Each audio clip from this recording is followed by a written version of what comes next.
In this tutorial, I'll be showing you how to delete terms and concepts from the staging area. To delete terms individually, you can go to a specific term, and to the left of the term, you can see a small trash can icon. When hovering above it, you should see the words delete term. Clicking on the trash can icon will mark the term for deletion. You can also mark an entire concept for deletion by finding the trash can icon farthest to the left and clicking on it. Click delete, and you can see that the entire concept is marked for deletion. You can also mark all concepts in staging area for deletion by selecting all concepts and clicking on the trash can icon in the top left menu. This will mark all concepts for deletion.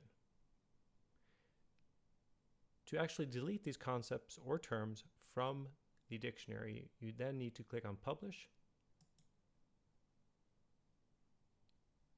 The concepts will then be published and deleted from the dictionary.